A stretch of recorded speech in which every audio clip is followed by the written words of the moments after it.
Ако некое дете не се чувствува добро, родителите или лекарите треба да одлучат дали да остане дома. Ова го порача министерката за образование и наука Весна Јаневска, која вели учебната година продолжува до 30 декември. Дали би размислувале за порано да почне распустот на децата? Не, остануваат уште многу малку денови до распустот на децата.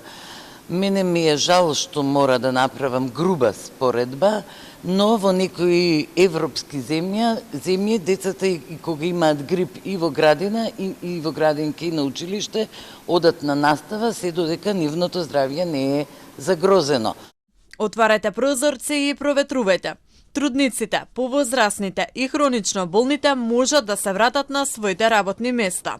Мерките и препораките за заштита од загадениот воздух престануваат да важат, одлучи Министерството за животна средина.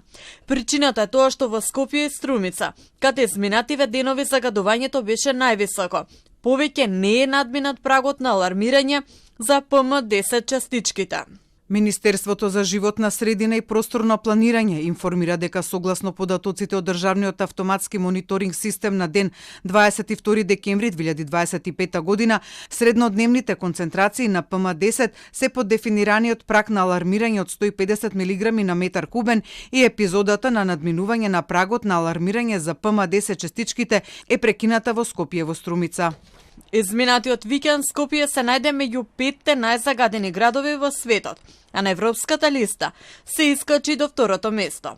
Загадениот воздух предизвика и намалена видливост, што доведе до откажување, одложување и пренасочување на повеќе летови на меѓународниот аеродром Скопје.